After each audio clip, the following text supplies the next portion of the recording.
Porkins Policy Radio, offering a unique perspective on everything. Geopolitics, culture creation, the reality of the world we live in.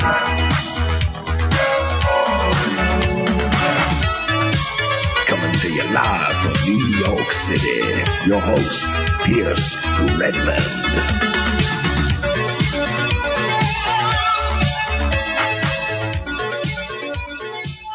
Hey everybody, welcome back to another episode of Porkins Policy Radio.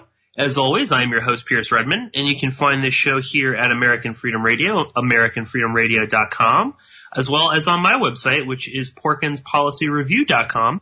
And again, as I always mention, on Fridays, it's rebroadcast on a whole bunch of other networks. So lots of different places to check it out, and some new places to check out very, very soon. We're going to hopefully be getting the iTunes feed up and running, so you'll be able to get it through iTunes as well. Well, we have a pretty jam-packed episode. It's just going to be me today, but I'm very excited about this particular episode because it's one that I've been toying with for a while, sort of back and forth, and it started off in lots of different directions, and I'm glad that I'm finally going to be getting to it. But I just wanted to do a little bit of quick housekeeping. Yes, the Patreon subscriber podcast is coming out. It actually should be done. It should be out most likely this Thursday. So it's recorded and everything. I just had a few little technical problems on my end, so it will be coming out. My apologies again for all of that. I explain a bit in the episode, although I've probably said that now numerous times on the air. And hopefully if we have time at the end of this episode, I do want to get to some, I got some really interesting questions, some from Patreon subscribers, some just interesting questions that people have emailed me. Hopefully we'll get to all of that in this episode, but if not, I will try and do that for next episode. And just another quick little shout out, or a big shout out, one that is slightly belated, and that is to John Lakes, who sent me a really wonderful email. He's in a band called Mouth of the Architect, and he was actually in New York, I think 2 or 3 weeks ago, and he invited me to come, and I couldn't. And again, my apologies, John, for not being able to come out to see the band play. But he, wrote me a great email. He's a big fan of the show. In fact, he said that some of the lyrics of the new album that they've put out are actually inspired by Porkins' Great Game, which is a huge honor to hear. And Porkins' Great Game will also be coming out very soon. Christoph and I are planning out the episode right now, so we just a little bit of work because there's been so much going on in Central Asia. We're trying to figure out where we're going to start. But anyway, that all aside, I thought we could get into today's episode. And today's episode is, people might have seen, I was talking a little bit about it on Twitter yesterday and today, but we're going to be talking about Roger Stone, the infamous dirty trickster, the GOP dirty trickster, Roger Stone. And originally, I was going to talk about Roger Stone and Al Sharpton, and we are going to be focusing on that today, but the episode has sort of changed a little bit. The more I was sort of doing research into Roger Stone, and this, I guess maybe I'll, briefly try and explain. Roger Stone is as I said, a very famous, GOP, operative, I guess you could say. He's, mainly does sort of, dirty jobs for the Republican Party. This goes all the way back to, when he was in, Nixon's Creep organization, and we'll talk a little bit about some of his history. He was famous for, being, along with Lee Atwater, one of his mentors, with, creating the Willie Horton ad, a very famous political ad, that cost Michael Dukakis the presidency. And he's also very famous for orchestrating the Brooks Brother riot down in Dade County in Miami, down in Florida, during the recount between Bush and Gore. And a lot of other stuff that you're probably not as familiar with, and that's sort of what we're going to get into. But, of course, people will also know Roger Stone is, now he's a Mr. Anti-Establishment, and he calls himself a libertarian or a conservative libertarian. He's aligned himself, obviously, with Donald Trump, although, they've been friends for decades, but he was at one point running Donald Trump's campaign and then left, and, they both claimed that they were fighting and whatnot. Of course, Roger Stone has done nothing but promote Trump. He's, appeared on InfoWars repeatedly. He's on InfoWars actually all the time.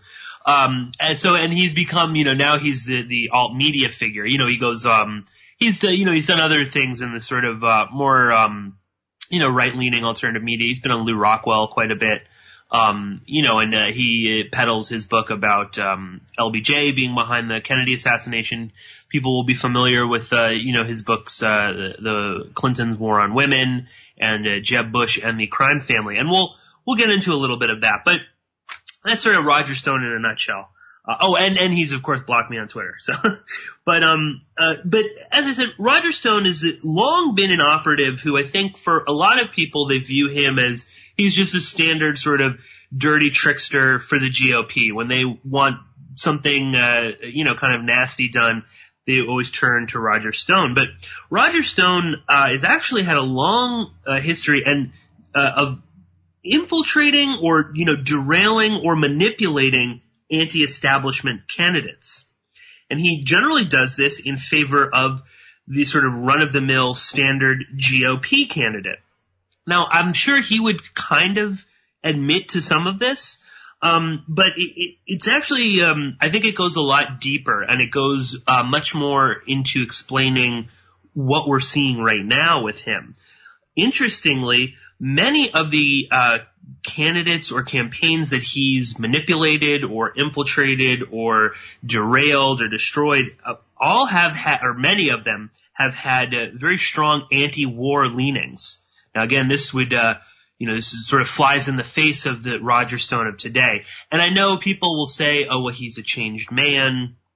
He's no longer, he hates the Bushes, and even though he, was working for them, I think I'll prove that he's still working for them, but, he hates them, but he worked for them. Of course, if anybody wants to, blame, somebody for the Iraq War, you could definitely blame Roger Stone, because, he was very instrumental in making sure that Bush was elected, which is not to say that Al Gore wouldn't have gone into Iraq. I'm sure he probably would have also, but you know what I mean.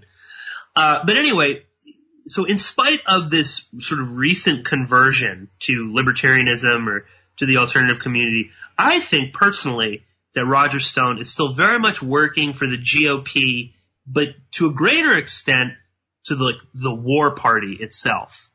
And I know that Roger Stone will again portray himself as a, Republican through and through, or whatever he wants to call himself now. Of course he's I'm not a Republican, yet he's obviously supporting the Republican candidate for president. But I think that really much of what Roger Stone is about is working for the war party, working for the interests of the people that are really kind of in control of these things. And I think that a lot of this image of him as a GOP hitman with the big, Nixon tattoo on his back and all of this sort of rhetoric is just a veneer. I think it's sort of a phony thing, and that Roger Stone is very much tuned into certain aspects and certain avenues of the deep state. And as I said, it's very much about taking anti-establishment candidates and sort of derailing and destroying anti-war candidates, and ultimately making sure that a good old-fashioned war party Republican comes into office. And we're going to take one major sort of case study with this, and we're going to look at Al Sharpton's 2004 presidential campaign, which was financed, staffed, and controlled completely by Roger Stone. Now, maybe this is shocking to some. I know that Ed Opperman has talked a lot about this, and a big shout out to Ed, who basically kind of turned me on to all of this. But yes, this is all true. This is all on the record, and there's going to be a lot of show notes for this, so you can check out Sleeping with the GOP, which is by Wayne Barrett. of the Village Voice, back when the Village Voice was actually like a really good newspaper. And Wayne Barrett wrote a series of articles detailing Roger Stone. Anyone that's interested in really kind of looking at Roger Stone, you definitely have to check out Wayne Barrett. And I just dropped a link into the chat room right now. But yes, this is true. Now, when questioned on this connection, Sharpton was very cagey about it. And he talked about, this is, the phony liberal paternalism, racist double standards, it's not a big deal. Yeah, whatever, Stone is kind of helping me out. And this is back in 2004 when these sort of things started to emerge. And Sharpton didn't deny that Roger Stone was staffing his campaign. He didn't deny that Roger was helping with matching funds to get, federal matching funds. He was more or less saying that yes, this was going on, but it wasn't a big deal. It wasn't as sort of overblown as people might think. And again, Stone was kind of similar as well. And we'll get into some of the specifics of all of this. But this was something that was sort of a big deal back in 2004. Now, I guess we'll skip ahead and we'll go to how they met. Now, according to Wayne Barrett, and I would trust his opinion over others, they met at Gallagher's Steakhouse in Midtown Manhattan. And this was supposedly set up between mutual friends, Hank Scheinkopf, who was a Democratic consultant, and Randy Credico, who was an anti-Rockefeller drug law activist. And Rockefeller drug laws are very draconian, racist drug laws here in New York that have now since been sort of repealed, but obviously they still manage to target certain people. Now, both Credico and Scheinkopf claim that Roger Stone initiated the meeting, and of course Stone says it was the other way around, that Sharpton wanted to meet with him. And interestingly, there's a New York Times article where Donald Trump says that he was the one that introduced his two friends, Al Sharpton and Roger Stone, to one another. But let's just go with the idea that it was Scheinkopf and Credico. Now, Sharpton goes to the meeting, and supposedly Stone says, well, this is because we sort of saw eye to eye. Stone is, again, allegedly all about repealing drug laws and stopping the drug war. Which, that didn't, and my question is that when did this happen? Was it when you were working, for the, some of the biggest cocaine, importers, such as Bush, Reagan, and others, or was this afterwards? But anyway, that aside, so they had sort of common ground. Sharpton, goes to, Gallagher's Steakhouse. He brings his lawyer, Sanford, Rubenstein, and he brings, the National Action Network, which is his sort of, NGO activist group that Sharpton has run, the NAN. He brings the NAN director, Marjorie Harris. Now, they talk about Sharpton possibly running for office. Stone is very interested in this. Stone talks about how he needs a good staff. He's got to raise $5,000 in 20 states to obtain federal matching funds. And he also talks about the mutual hatred of the Democratic Party. And Sharpton has had a long history of opposing and publicly shaming the Democratic Party. Of course, Sharpton was or is still a paid FBI informant, so it's no surprise. And as I said, Sharpton he supported GOP Senator Al D'Amato in New York back in 1986. Al D'Amato, believe me, is no friend to minority groups. He supported George Pataki over the Democrat Mario Cuomo in 94. He's friends with Bill Powers, who was a state GOP chair here in New York. The co-chair of Al Sharpton's presidential campaign gave as much money to Bush and Cheney as he did to Sharpton. The friend and a major backer of the NAN, Harold Doley III, was appointed positions in 5 GOP administrations, including Bush. So obviously, there's some common ground here between Al Sharpton and Roger Stone. And Sharpton seems to be kind of interested in this. And Stone, in this meeting, mentions Charles Halloran. And he is he had at one point worked for Bill Clinton, but at this point was a Stone operative through and through. And he mentions this guy Halloran as somebody that would be useful in Sharpton's campaign. Now, at the time, Halloran was actually working for Roger Stone in Bermuda on a parliamentary campaign to unseat the first black government in Bermuda. But when he was done with that, he would return to New York. And just a little background, Halloran also worked for Stone in 2002 during the New York gubernatorial campaign, where he spent $65 million of Tom Golisano's money when he ran as an Independence Party candidate. Golisano's a very wealthy guy. He's like a billionaire, I believe from Rochester. But anyway, as I said, after Bermuda, Sharpton hires Halloran, and he goes to work under Frank Watkins.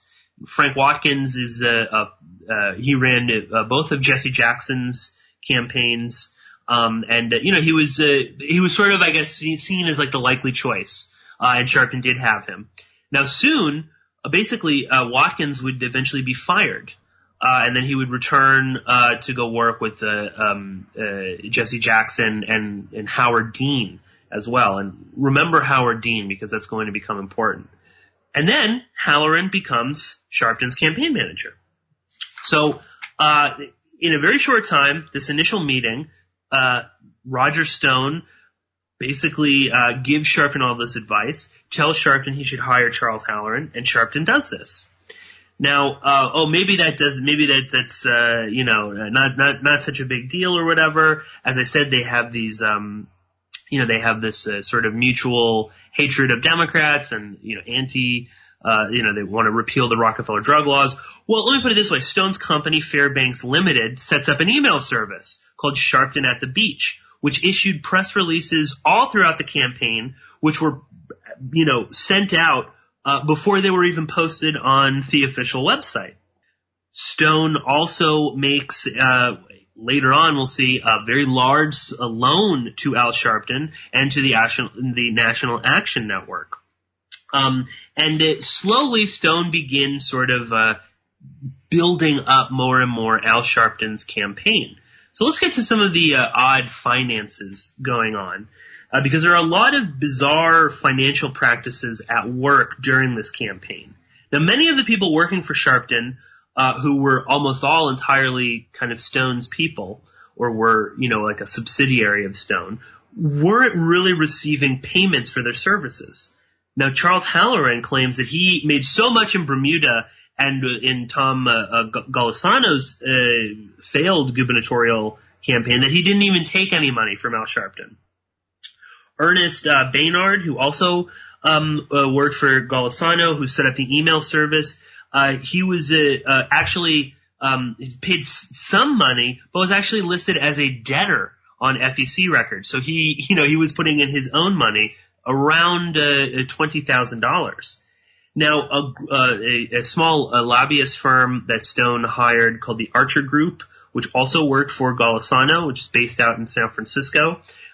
They were hired. They sent two people, Michael Pitts and Ron Coleman, who were only paid $5,000 for logistics, and they were owed another $5,000 for rent.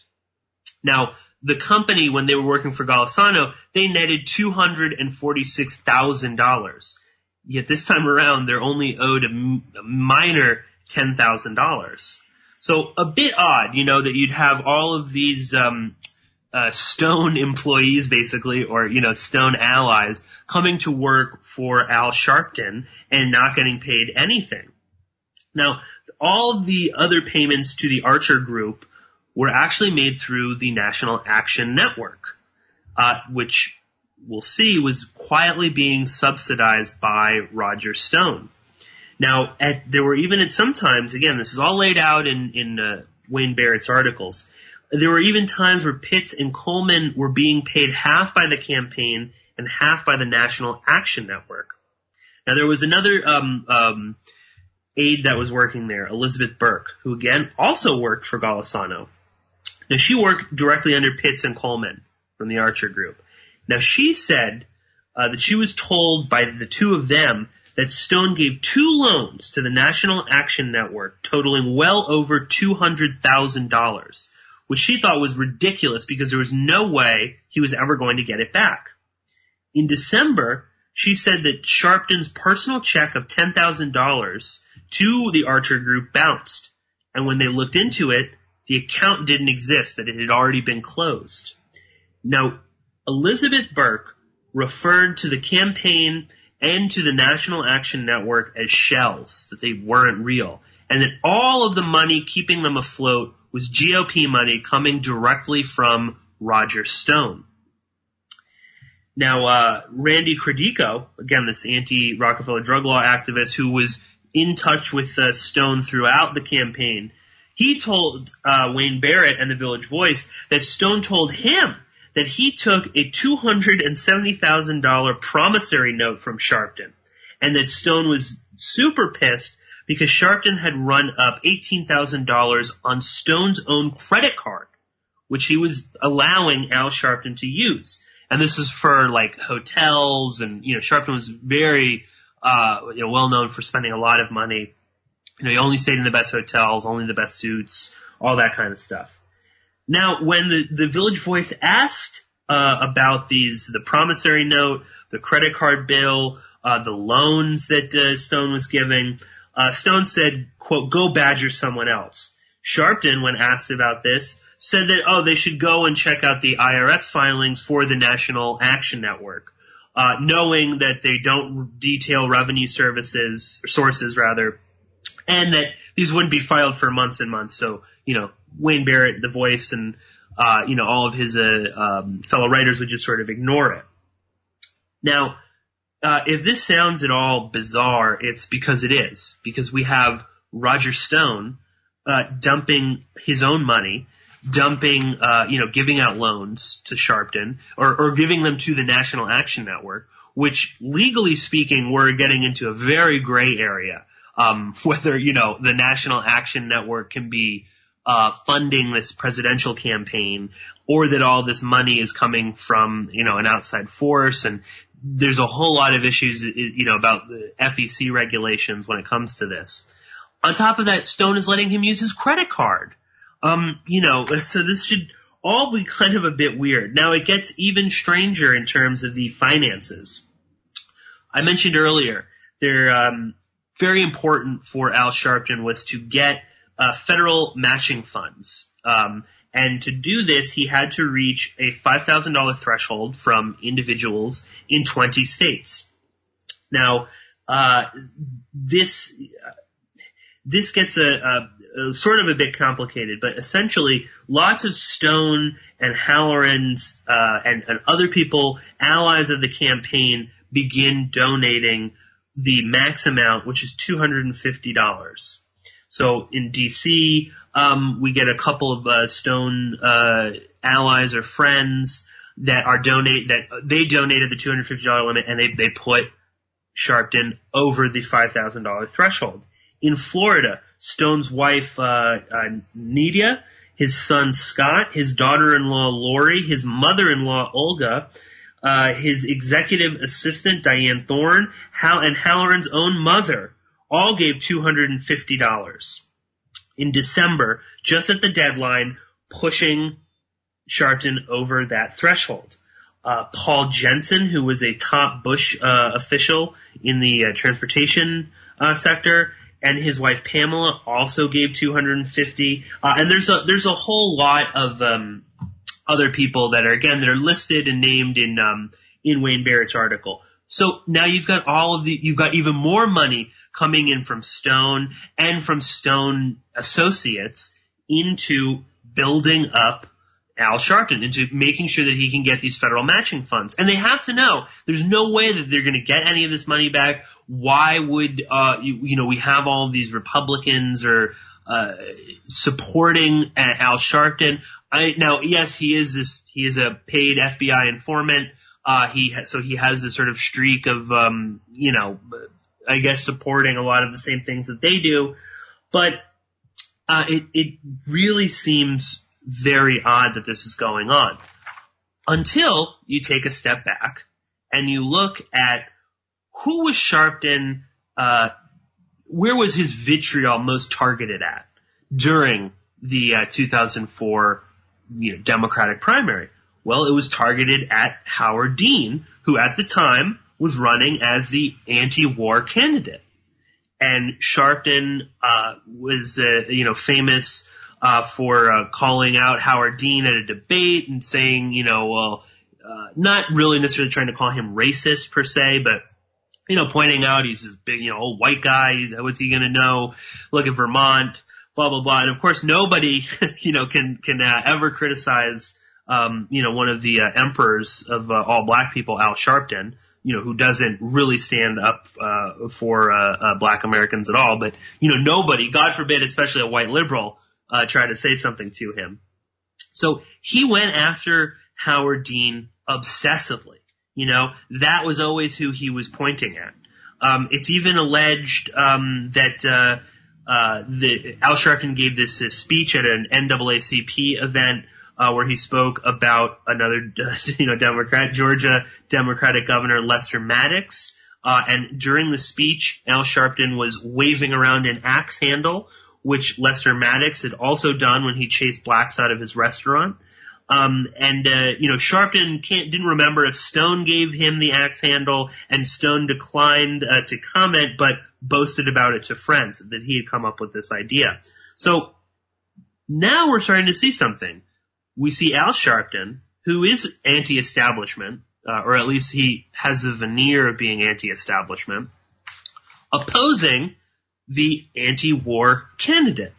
Now, I'm not trying to say that I like Howard Dean. I don't like Howard Dean. I don't, who knows how, sincere he was on this sort of anti-war stuff. Would we still be where we are today? Probably. Maybe it would be a little bit slower. Maybe it would sort of manifest in a different light. But ultimately, he was talking about opposition to, Iraq and to some of these other foreign wars. And Al Sharpton was used very much to attack him on that, knowing that he would never get attacked back. And at the same time, split up, much of the, vote. And then what do we get? We get John Kerry. Bonesman, and George Bush, another bonesman. So, essentially the war party is going to win no matter what. And of course, obviously, John Kerry, just sort of imploded. John Edwards is a real, stuffed shirt himself. And it was sort of like, who you want to vote for, John Smith or Smith John or something. But anyway, this sort of, demonstrates in a small part a lot of what Roger Stone is about. And that is about exploiting and manipulating anti-establishment candidates, whether they're real or not, in order to ensure that not only does a Republican get in, but a war-like Republican gets in.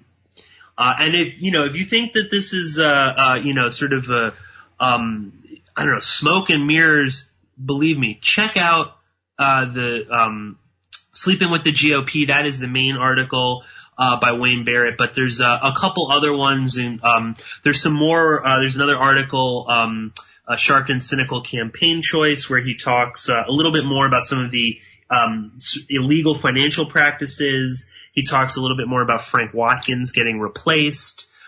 There's also examples of lots of dubious donations, people donating more than once in the federal matching funds, multiple people using the same check number.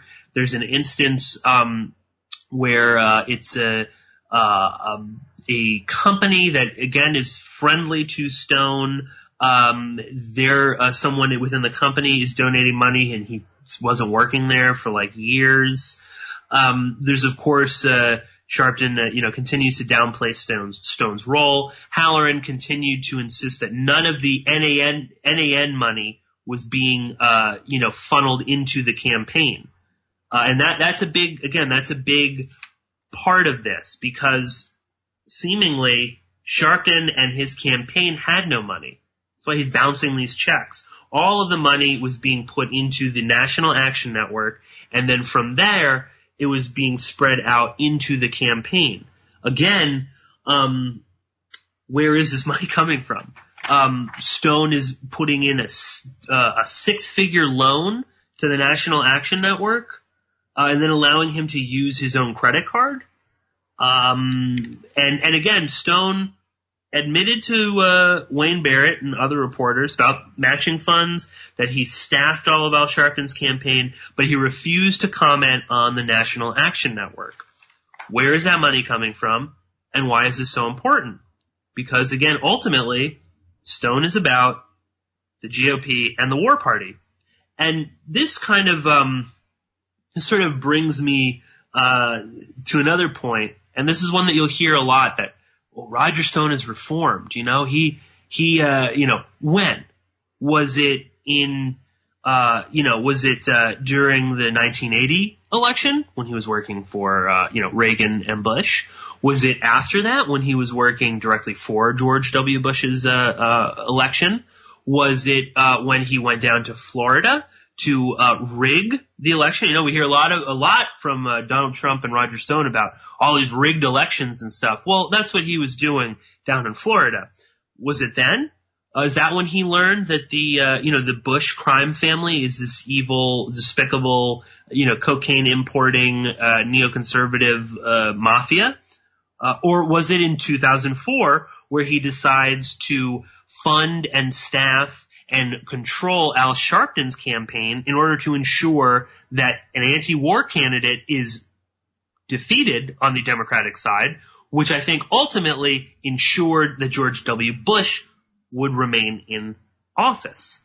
And there's even more examples of, when did Roger Stone wake up to all of this? But that's sort of one kind of case study that we can look at.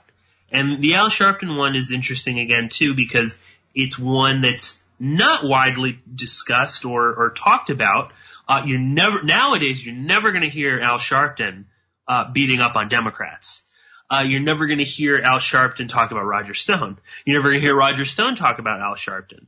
You're never going to see any common ground between the two of them. But there was this significant relationship that maybe still even exists to this day. And I'll read an interesting it's a fairly large quote, but I think it's really good. It's from Wayne Barrett, and it's towards the end of the Sleeping with the GOP. And he says, quote, "Sharpton and Stone are, in a sense, brothers under the skin.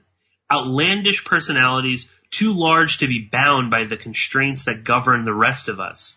Stone was the registered agent in America for Argentina's intelligence agency, sucking up spy novels. Sharpton was a confidential informant for the FBI, wiring up on black leaders for the feds. Stone is a fashion impersonator, dressing like a hip-hop dandy. Sharpton, having shed his golden medallion and jogger suits, now looks like a smooth banker. Stone was involved in Watergate at the age of 19. Sharpton was a boy wonder preacher. Stone's mentor from the days of his youth was Roy Cohn. Sharpton's was James Brown. Sharpton is a minister without a church. Stone is almost as rootless, having left the powerhouse Washington firm he helped form years ago. Each reinvents himself daily, if not hourly, as if nothing in their past matters." And I think that's a great way of, interpreting both of these guys. Again, Al Sharpton very much in the, when he had the long hair, the big gold chains, jogger suits, hanging out with mafia associates, involved in drug stings, all sorts of stuff. Again, too, we have Roger Stone, who I guess says he was grew up to sort of working class roots. I'm not denying that. All the same, him bitching about preppy guys and elitists is rich coming from him when he carries himself so much like an elitist. And now, of course, he's Mr. Alternative. Even if you watch him, on InfoWars, he doesn't always have on the, crazy bow ties and, pink shirts with suspenders and stuff. You'll see him trying to, quote, look, hip and young all of a sudden. Same way Al Sharpton also has shed that. Now he's, thin, gaunt. And again now, Al Sharpton has, just loves the Democratic Party now, they can do no wrong, especially that Obama is in there, constantly reinventing themselves, and constantly sort of, shifting the goalposts, changing who they are, changing what they believe in, but ultimately working, I think, for the same paymasters. I'm sure Al Sharpton is still an FBI informant, and I'm sure that Roger Stone is still working for the GOP, for the same people that he always has been. Now, let's say that this isn't convincing you, Oh, actually, hold on one sec, because I wanted to briefly just I have my own sort of personal Al Sharpton story that I wanted to talk about, and it also kind of coincided. It was during around the time of the 2004 election. In 2004, Al Sharpton separated from his wife, Kathy, who he'd been married to for 24 years. This was at the same time that Marjorie Harris, the executive director of the National Action Network, also left her husband. Now, rumors began swirling all over New York that the two of them were seeing each other, that they were having some sort of affair. The Village Voice did an investigation that showed that Marjorie Harris suddenly had a brand new Cadillac, a brand new Mercedes, a $7,000 Rolex, mink coats, and David Yurman jewelry, very, very famous jeweler in New York. She had some jewels of his that cost up to $6,500. And they also found out she was living in Trump Place without any of the necessary credit, without, any of the sort of credentials that one would need to live in Trump Place. Now, this is is up on the Upper West Side, over by the water, and supposedly Donald Trump was doing a favor for his good friend Al Sharpton. Now, I have seen a lot of this that she lived in Trump Place, but I know that for a fact that 2 days before this story ever broke, I saw Al Sharpton going into the Trump International Hotel down by Columbus Circle, in, broad daylight, 2 days before the whole story breaks that his mistress was in a Trump property. Now and then they said it was Trump Place, but all I'm saying is I saw him, I was getting out of the train, I went to high school, up around, Lincoln Center, so Columbus Circle is right down there, and, I saw Al Sharpton, walking on the street. He knew, he knew the guy who handed out the AM New Yorks, waved to him and said hello, blah, blah, blah, how you doing, how's your family, whatever. And then he went into, the Trump International Hotel. Now, a funny thing, Trump, neither owns the Trump International Hotel or Trump Place.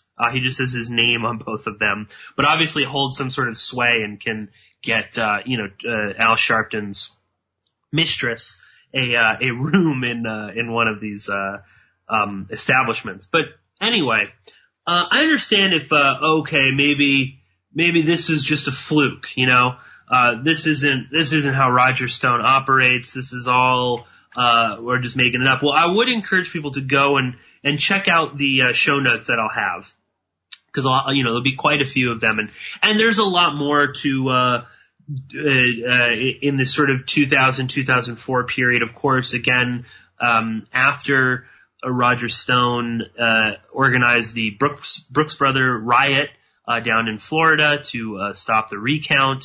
He was, awarded, he became the head of the transitional team for the Bush administration's Bureau of Indian Affairs. And if that sounds like a bizarre position to have, it's not if you understand how involved Roger Stone and Donald Trump are in Indian gaming and Indian casinos. And this is a huge business for them. And through the Bureau of Indian Affairs, Stone was able to basically put in place who he wanted to run this so that it would benefit him and Trump down the road with a whole bunch of different business deals, and Stone and Trump were running these, very racist ads, against, Indian casinos, while at the same time they wanted to work with certain, Indian casinos. So there's a whole lot there. And again, it's like, is that when, Roger Stone learned that the Bushes were, really evil? Is when he's, literally in the administration. But as I said, I'll list a bunch of those. But that's just sort of a basis. This is just one case study, and I will be looking a little bit more into the Al Sharpton angle because I do want to do a whole episode on Al Sharpton as an FBI informant because I think that's really fascinating as well. But let's just sort of sum up here as we get closer to the second hour.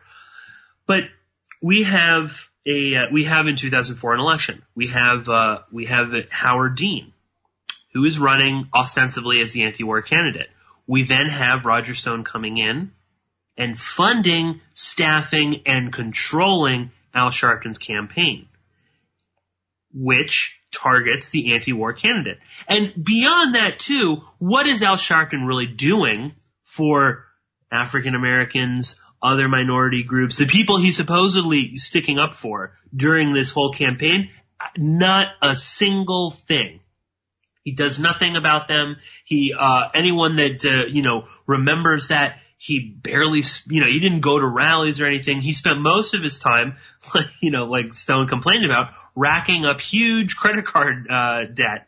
And again, staying at very fancy hotels.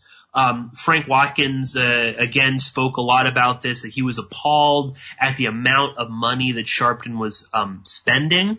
And again, where was some of this money coming from? As we were just saying before, when Marjorie Harris of the NAN, when she leaves her husband, well, where did she get the money to buy a new Cadillac, a new Mercedes, a $7,000 Rolex, mink coats, and $6,500 worth of jewelry, and get to live in Trump Place?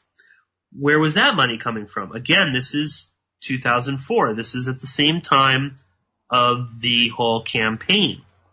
I believe this was actually just after. But, all the same, again, where is this money coming from?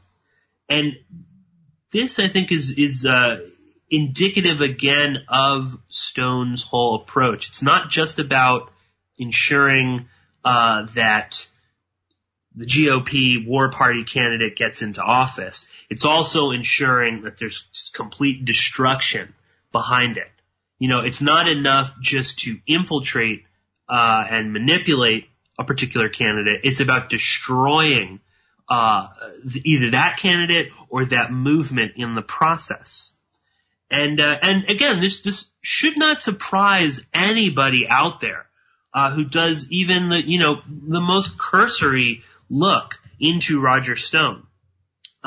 Let's not forget that he ran the Black Manafort and Stone, very powerful lobbyist group, where Stone, Charles Black Jr., Paul Manafort, and Roger Stone, and then later Peter G. Kelly, they ran this lobbyist firm, and there's some of their clients were Ferdinand Marcos of the Philippines, again another U.S. puppet, Mohammed Siad Barre of Somalia, pretty awful, Mobutu Sese Seko of Zaire, Jonas Savimbi, who was is an Angolan warlord who ran UNITA, which was pro-apartheid right-wing militia, and very interesting.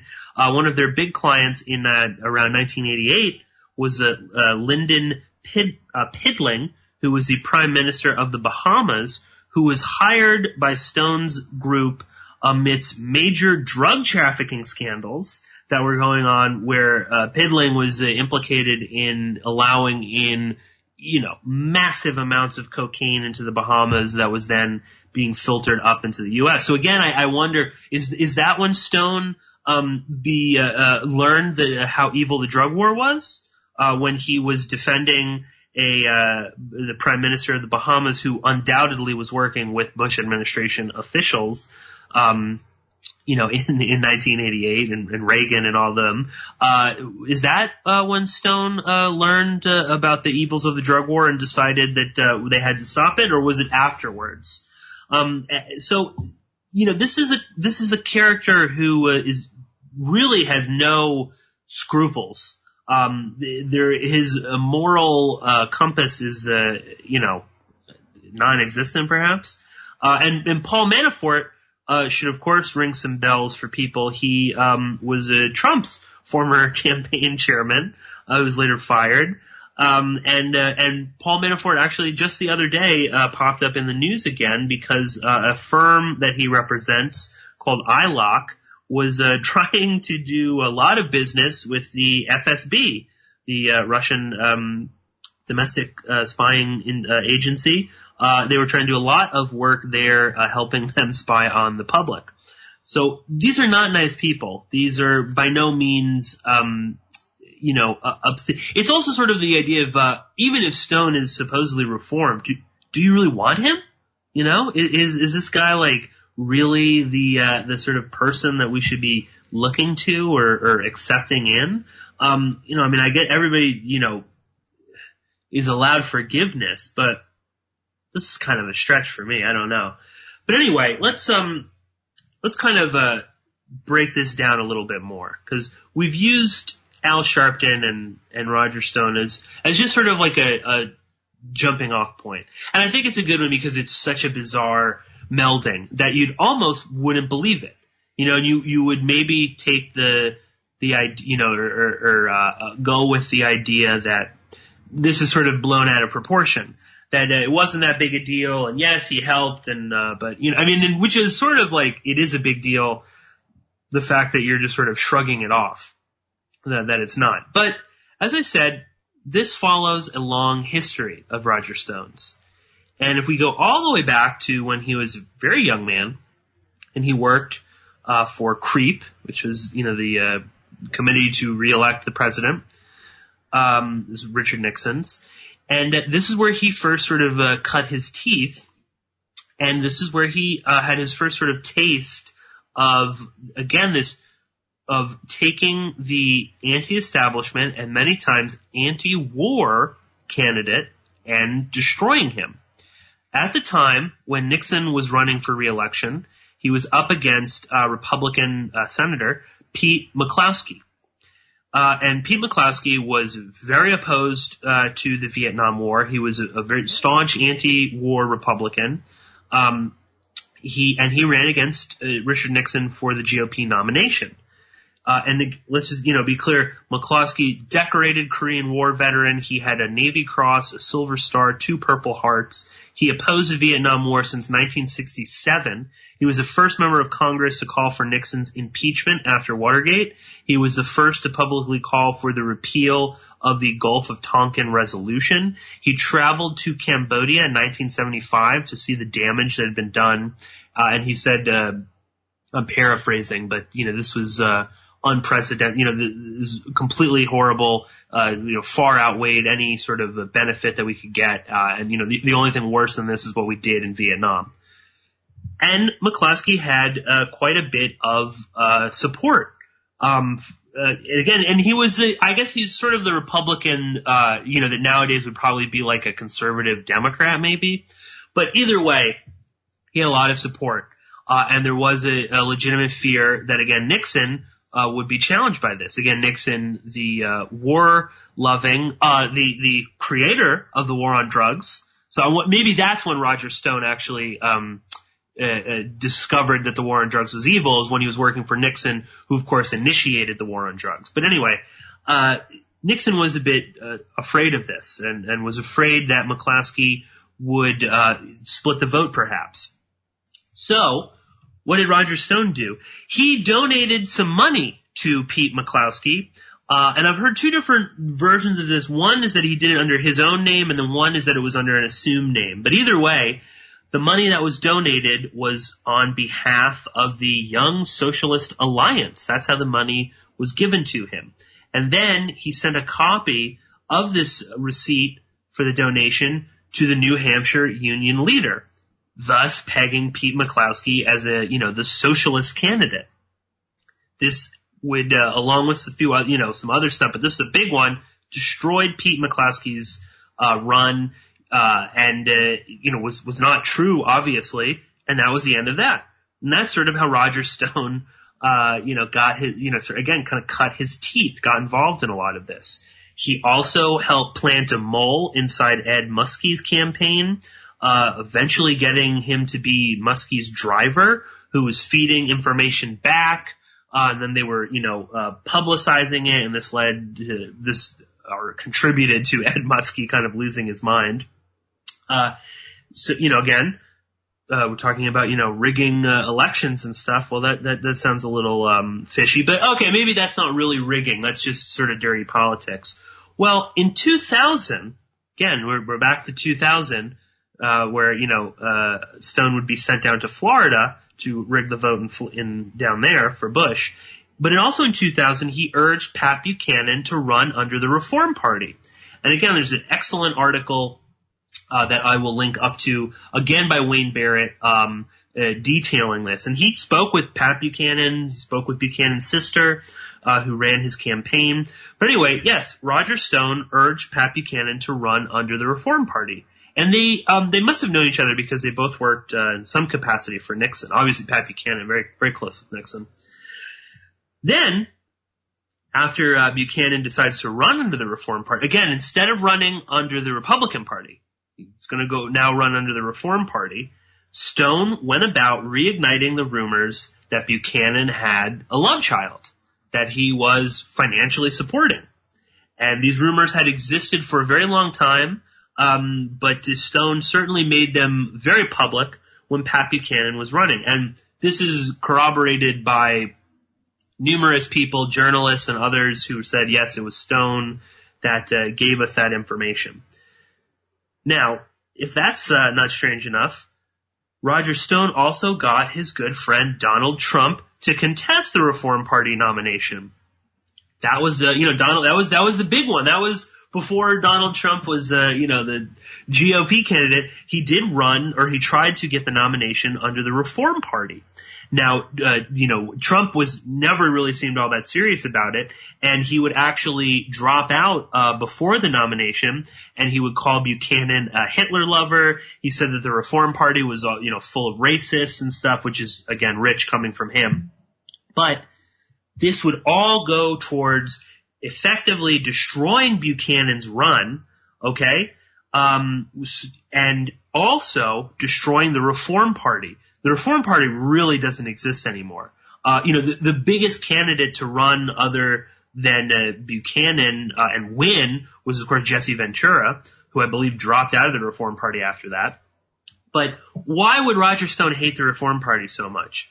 Well, because it was Ross Perot and the Reform Party that helped defeat his boss, George H.W. Bush, back in 1992. So again, we have, and I'm not trying to say, that I love Pat Buchanan or that he would have been good or bad or whatnot. That is irrelevant.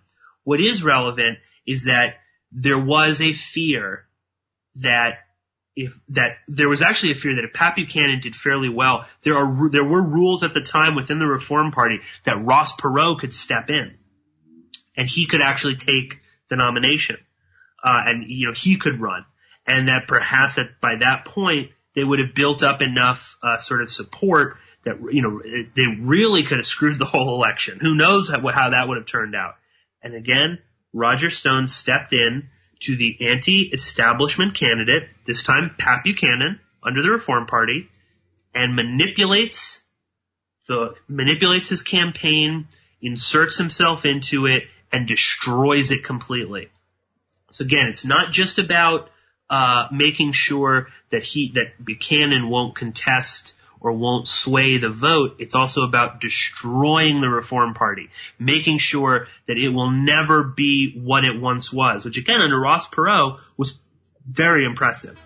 And we're coming up on the break right now, and I know I've thrown a lot at you. I've got a whole bunch more, and I'll be explaining that just on the end of this break.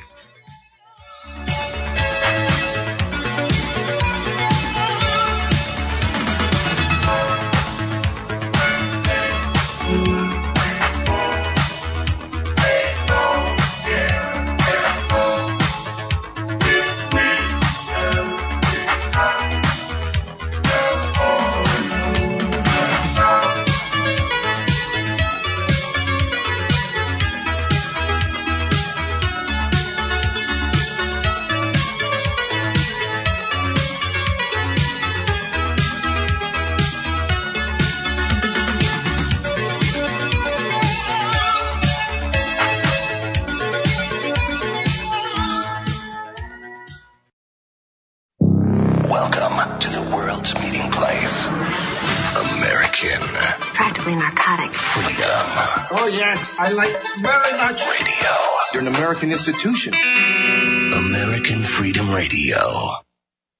Did you know there are 3 million edible food plants on Earth, and none have the nutritional value of the hemp plant? HempUSA.org offers you hemp protein powder. It does not contain chemicals or THC, is non-GMO, and is 100% gluten-free. Hemp protein powder burns fat, builds muscle, contains 53% protein, and feeds the body the nutrients it needs. Call 888-910-4367 and see what our powder, seeds, and oil can do for you. Only at HempUSA.org. HempUSA.org introduces 3 brand new detox formulations of micro plant powder. Brain Fuel for depression, bipolar disorders, and stress. Total Care, anti-cancer agent that cleans the liver and organs and increases memory. Rejuvenate, invigorates and heals the body, mind, and spirit. These products are your alternative to pharmaceuticals. Call 888-910-4367 and like us on Facebook. We ship worldwide. Only at HempUSA.org.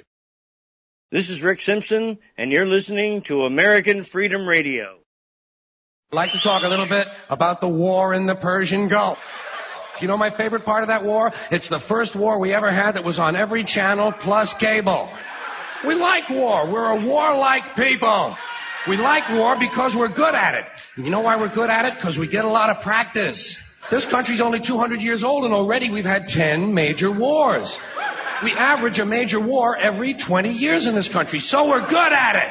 And it's a good thing we are. We're not very good at anything else anymore. Huh? Can't build a decent car. Got no steel industry left. Can't educate our young people. Can't get health care to our old people. Now, you probably noticed I don't feel about that war the way we were told we were supposed to feel about that war, the way we were ordered and instructed by the United States government to feel about that war. You see, I tell you, my mind doesn't work that way. I got this real moron thing I do. It's called thinking. And I'm not a very good American because I like to form my own opinions. I don't just roll over when I'm told to. Sad to say, most Americans just roll over on command. Not me. I have certain rules I live by. My first rule, I don't believe anything the government tells me. Nothing. Zero. Nope.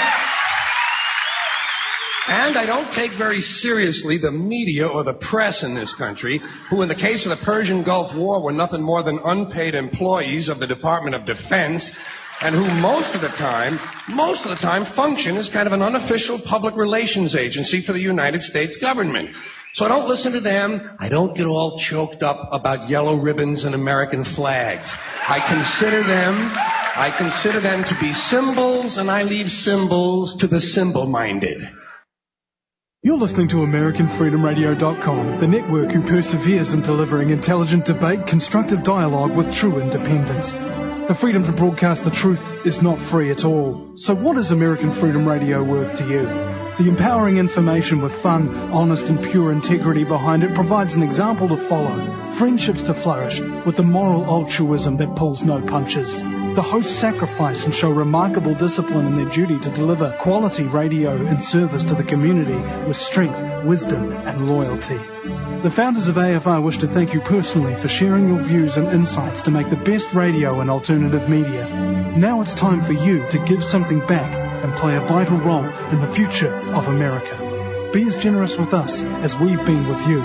Click on the donate banner at AmericanFreedomRadio.com or volunteer by emailing AmericanFreedomRadio@ymail.com. Vaccine, psychotropic drugs and artillery batteries not included. No rules, no rules, no taboo topics, no taboo topics, no fear of doom, no fear of doom. We are American Freedom Radio, American Freedom Radio.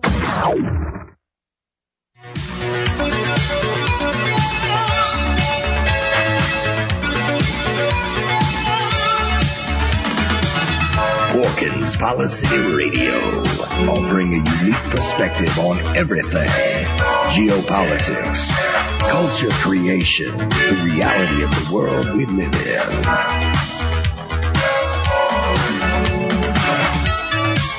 Coming to you live from New York City, your host, Pierce Redmond.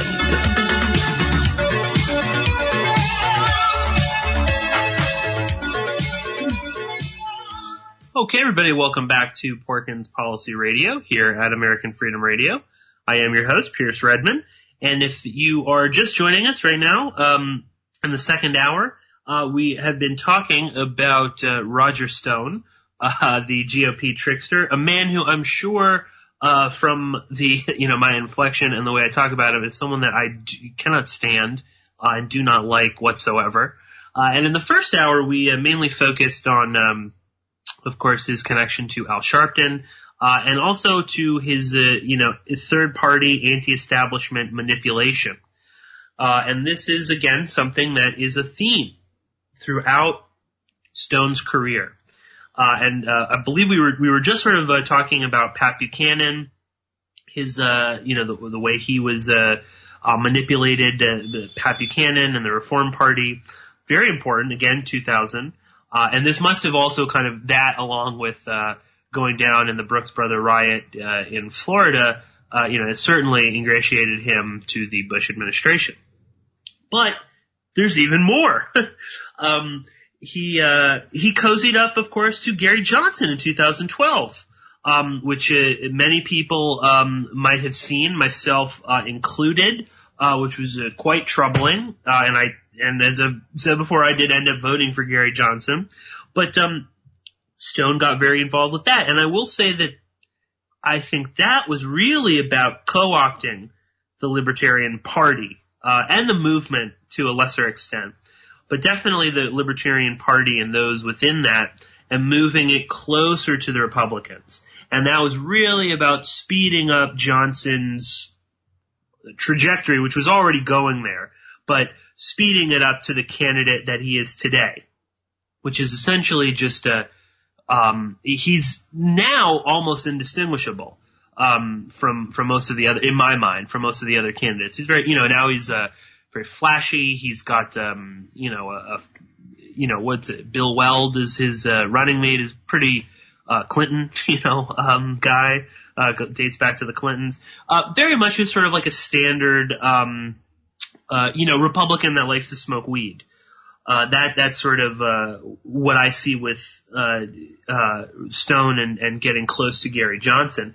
And interestingly, Stone said that at the end of Gary Johnson's campaign, which he apparently worked on for free again, he predicted a libertarian moment in 2016 and the end of the Republican Party.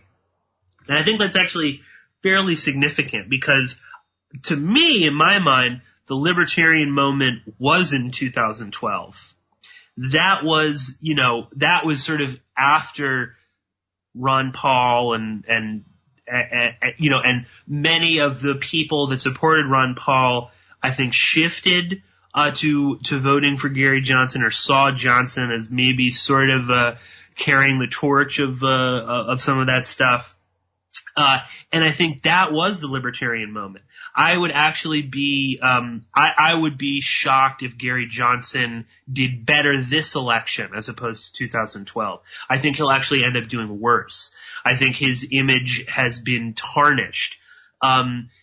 Now, people may not have quite known Gary Johnson in 2012, but, now I think it's unfortunate that so many people do know him because now we start seeing, he makes the kind of flubs that regular politicians do, what's Aleppo? That reminded me of, when Herman Cain, wasn't sure what was going on in Libya. And he, Libya. And of course, the end of the Republican Party. Look at Stone. He's leading the forefront of the Republican Party right now with Donald Trump.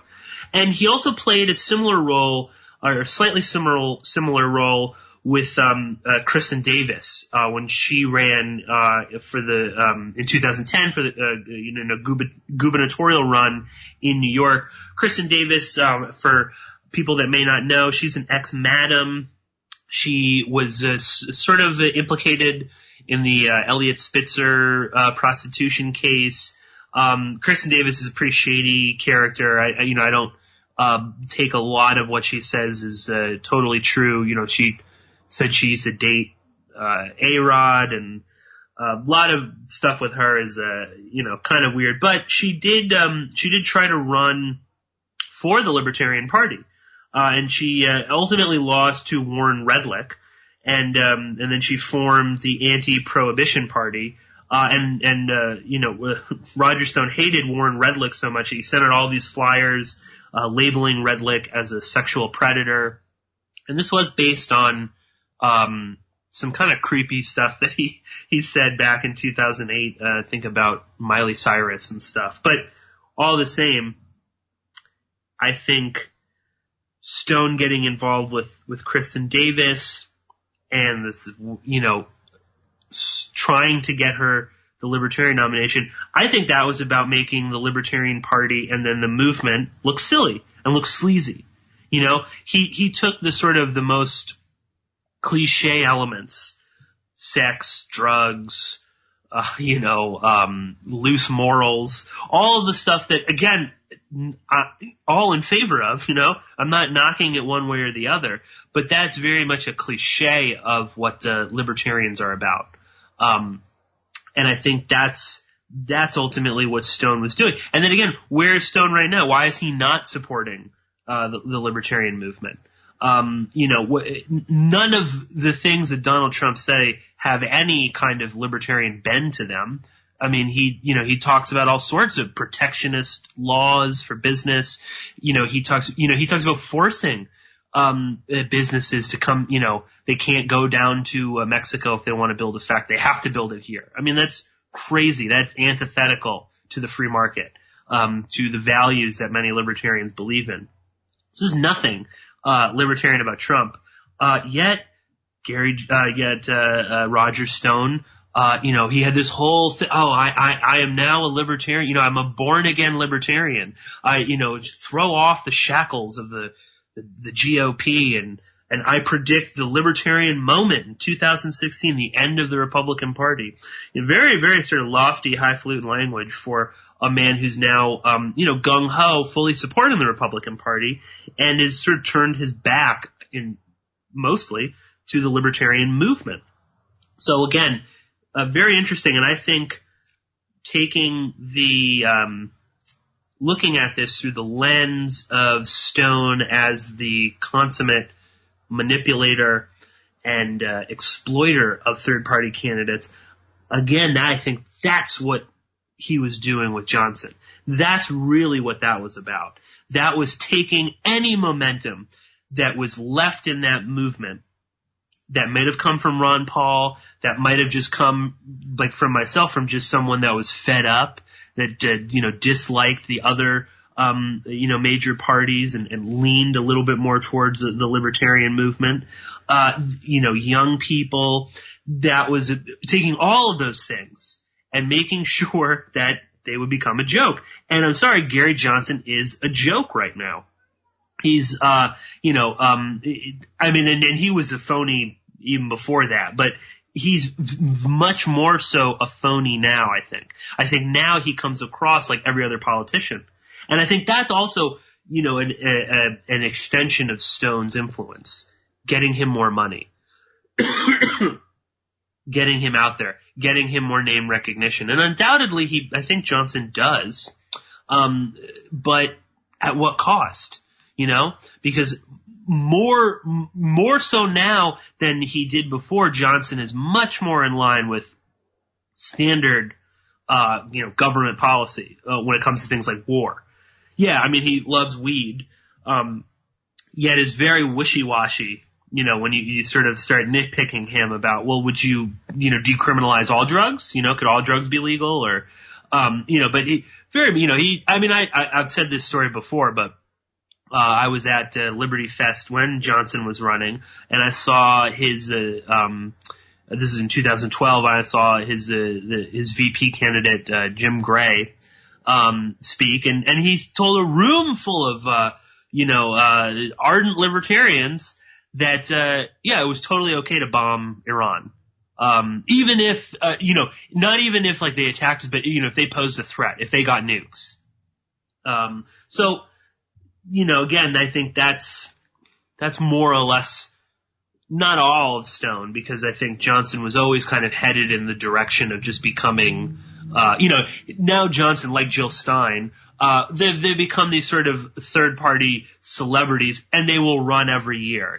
Johnson will always be the Libertarian candidate. Jill Stein will always be the Green Party candidate. End of story. But now, if this isn't convincing you enough, I think we're actually going to, we've been now sort of going chronologically. We're going to go back a little bit, because there's an even more interesting story that I think also, again, fleshes out Stone's whole approach to this.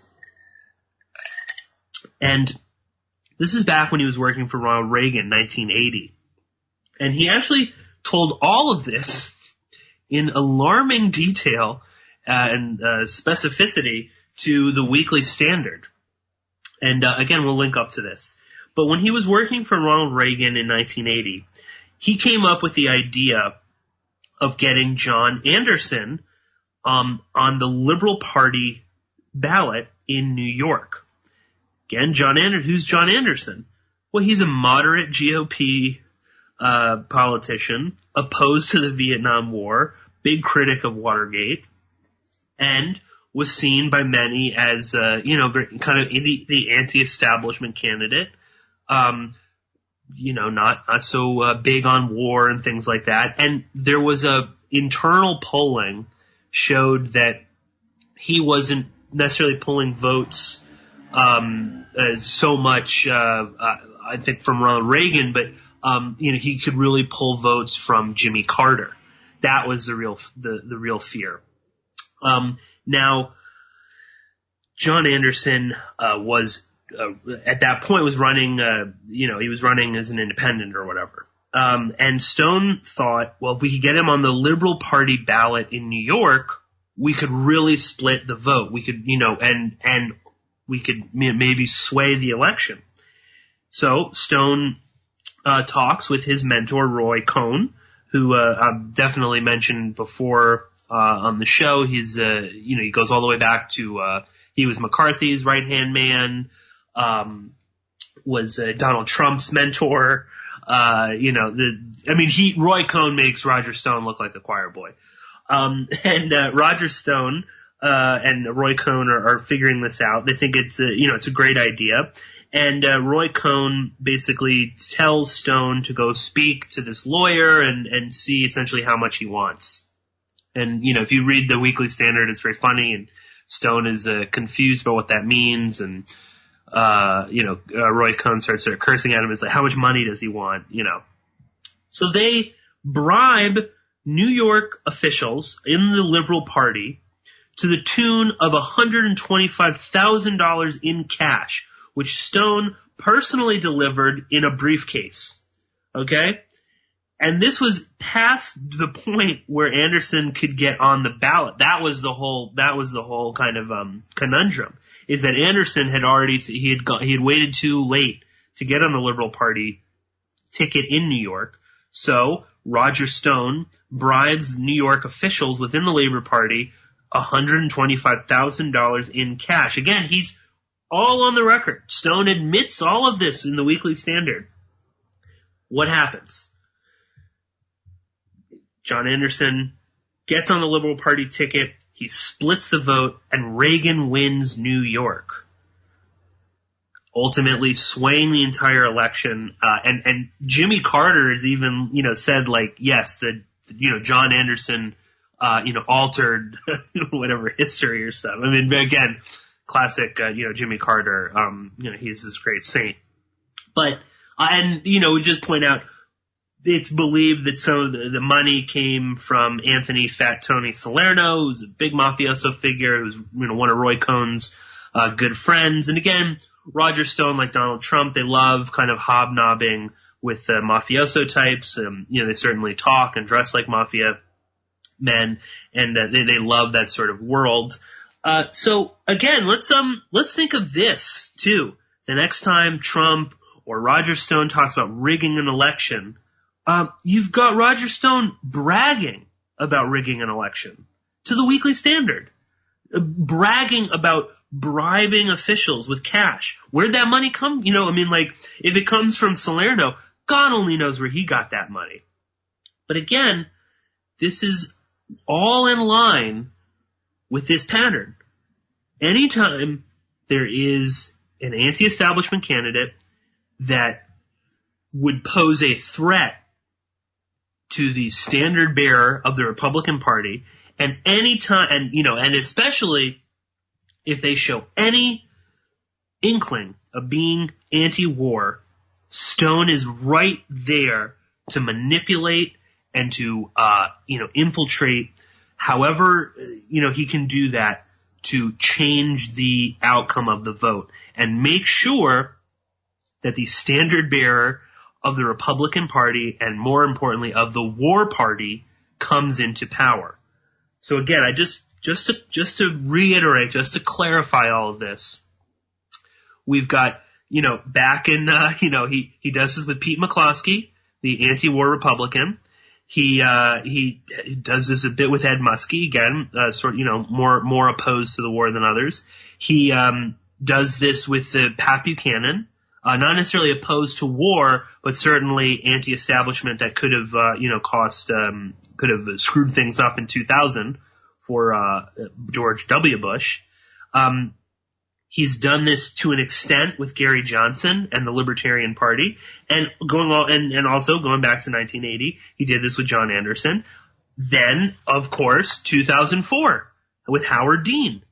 That's why he supports Al Sharpton, who never talks about war, right? God forbid he talk about war.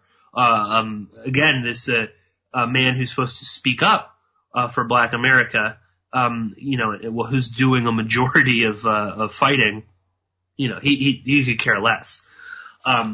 So I hope that this is sort of illustrating or building a picture of Roger Stone as a little bit more than just a GOP trickster. I think that's kind of selling him short. And as much as I despise this sad excuse for a human being, you have to admire the skill set. You have to acknowledge the sort of level to which this guy operates. Because again, I don't think that this is really just about woohoo, we love the GOP. Because if it was that, then I don't think he would have had to go to some of the, he wouldn't have to do that.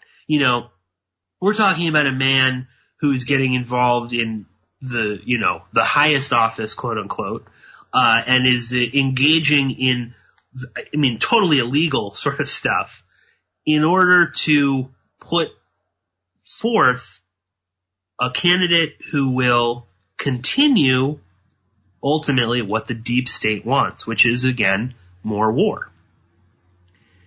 Now, with this in mind, where are we right now with Roger Stone?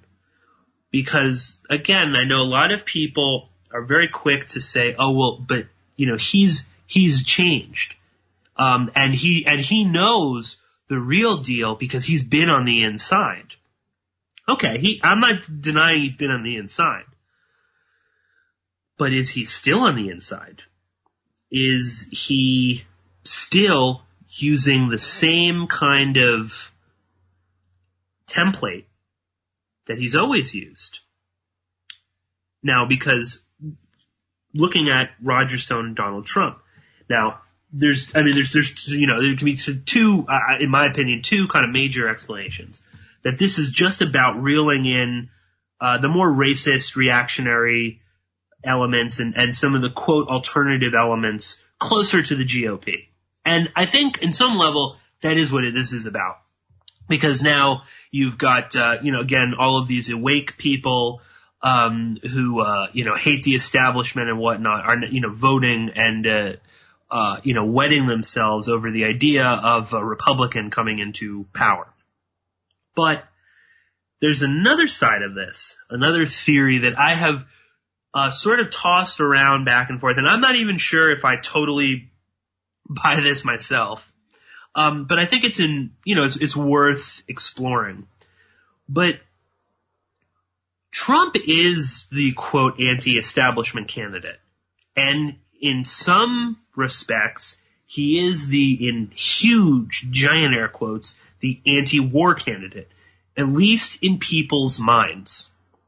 People, for whatever reason, view Trump as anti-establishment. He plays up that persona. People, I think, wrongly interpret some stuff that Trump says as somehow being anti-war. Even though, of course, he talked about bombing the shit out of, everybody. They forget that very quickly, and they seem to think that, he is opposed to, fighting Assad, or he's opposed to this, or whatever. It doesn't really matter, but I've seen this time and time and again. He is the anti-war, anti-establishment candidate. So, is that why Roger Stone is getting so behind him? And I think manipulating so much of his own campaign? Because for all of this public spat that the two of them had, where they were breaking up on CNN, Stone has done nothing but prop up and support Donald Trump.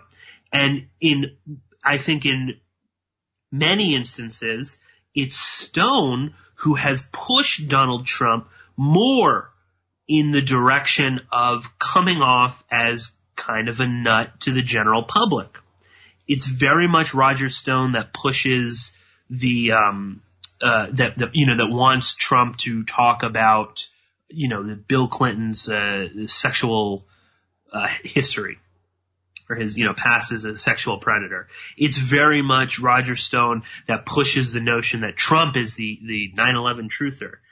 It's Stone that puffs up Trump into being this man that he's totally not. The same way that Roger Stone isn't any of these things either.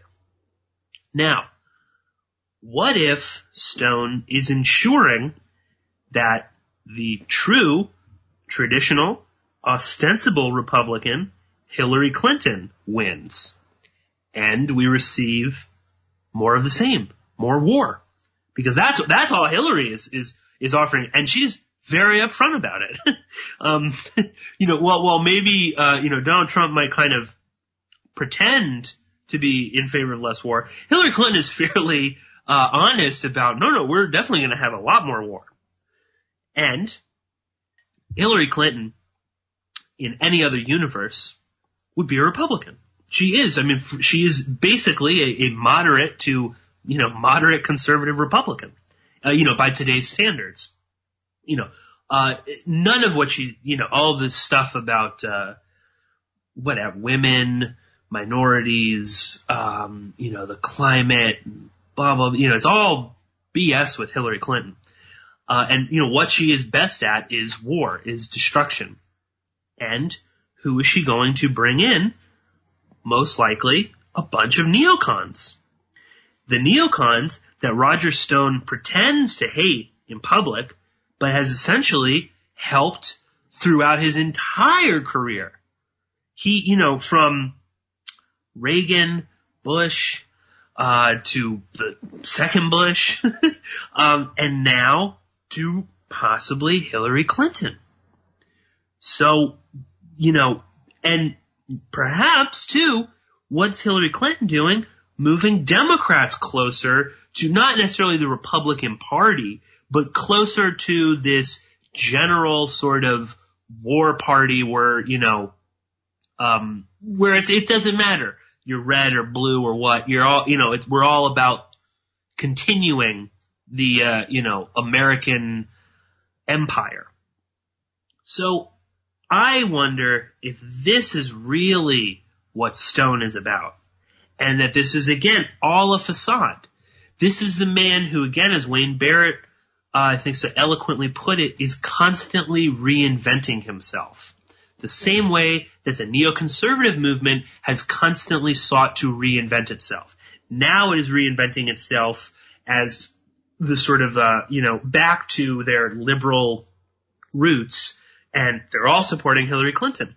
I mean, all of the of the people that Stone has helped routinely put in place in power, these Bush psychopaths, they're all running over themselves trying to, throw their support behind Hillary Clinton. And, Hillary Clinton will undoubtedly, as I've said before, place some of these neocons in off, Victoria Nuland, some of the Kagans. I wouldn't be surprised if, a few others, possibly Bush era people, will pop in as, unofficial advisors or things like that. And ultimately, I think the country as a whole is kind of moved closer to this one war party mentality. And that's really what this is about. And I wonder if Roger Stone isn't, again, manipulating and controlling and derailing the, quote, anti-establishment, anti-war candidate in the form of Donald Trump. Because, again, where is Trump now? Now he's completely imploded. And this is indicative of some of Stone's other thing. Again, I mentioned Kristen Davis. Well, Stone, sent out this, letter naming her opponent, Warren Redlick, as a sexual predator. That completely backfired, and it destroyed Kristen Davis's whole campaign, which probably would have been destroyed from the beginning because she sucked. But it knocked her down. She was in last place. What is Donald Trump doing right now? He is continually shooting himself in the foot.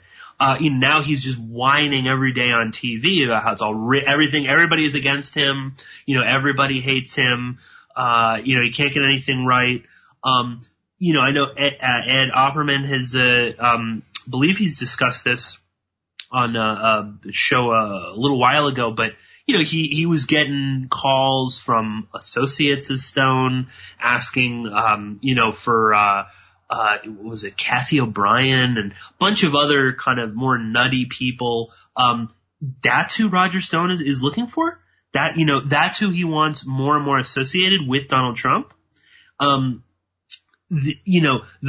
sort of fringe elements within this movement, that's more and more, I think, what is now sort of becoming associated with vis-a-vis Trump, and it's killing him. It's destroying him. He, for all of his sort of insane rhetoric about, getting rid of all the Mexican rapists, bombing the shit out of Iran and Syria and any country, ISIS or whatever, for all that rhetoric that he did during the when he was trying to get nominated, and you think, well, he would come to the center. He hasn't at all. He's only gone even more insane.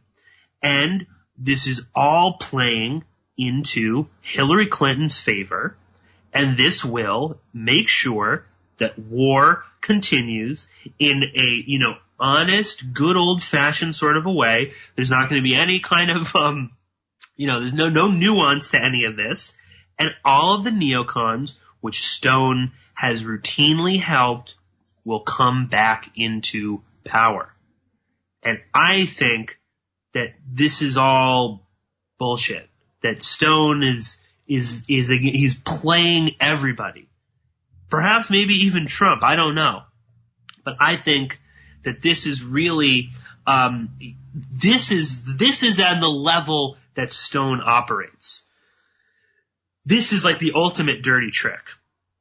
And again, it fits into the pattern which Stone has used over and over again.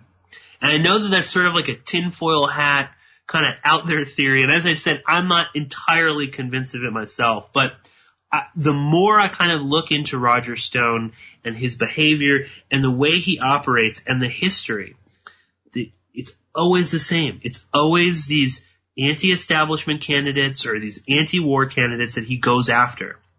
And now sometimes, he'll go after them like with Al Sharpton. He'll use Al Sharpton against the anti-war candidate. Other times he'll cozy up like he did with Gary Johnson, again, the supposed anti-war candidate.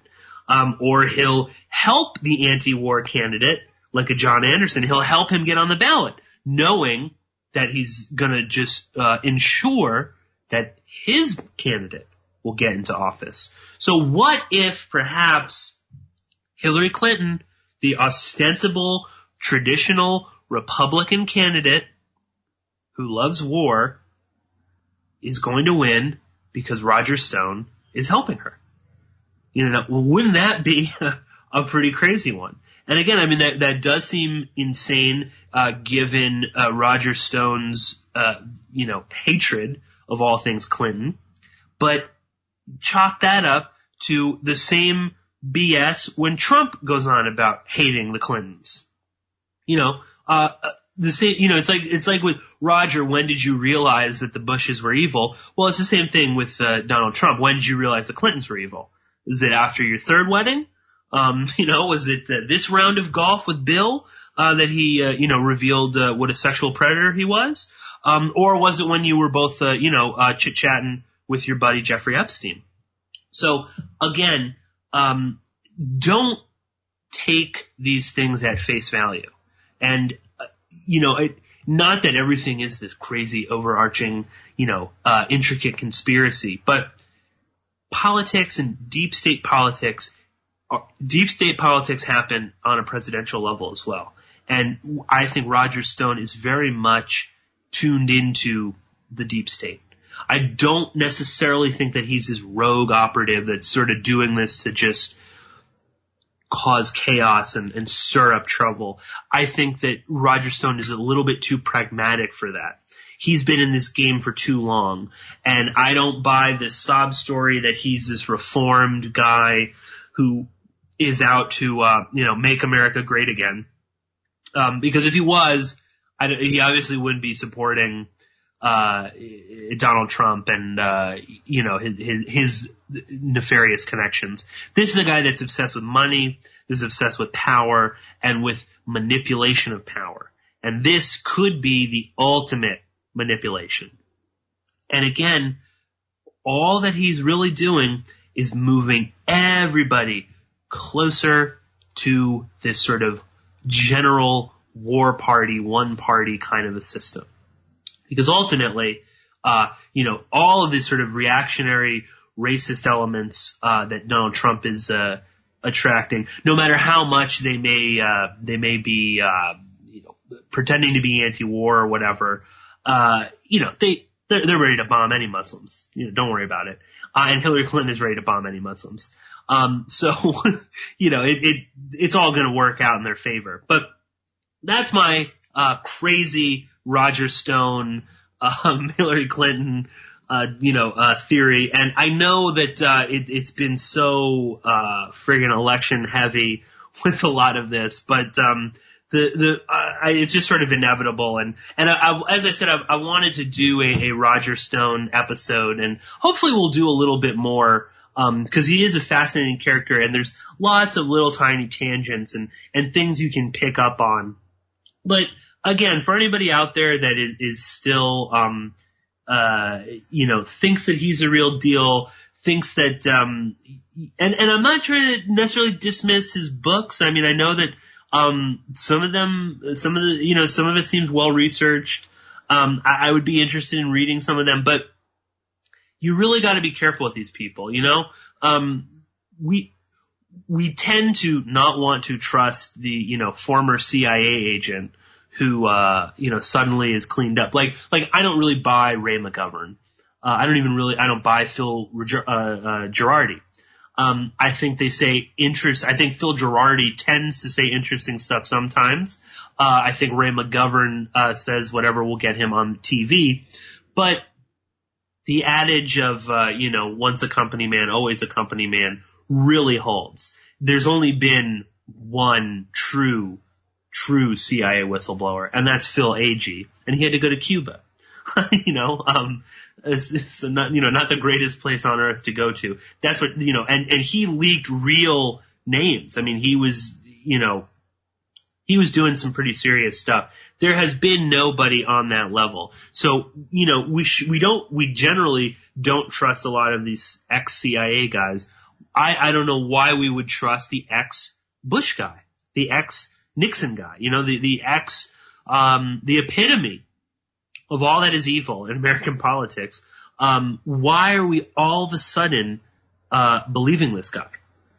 And I know that I think sometimes people they like the idea of it, you know, they like the ex-insider and stuff, but I wouldn't trust Roger Stone. I think that Roger Stone, again, is always reinventing himself. He's now reinvented himself as the alternative, the new alternative guru for all of us to latch onto.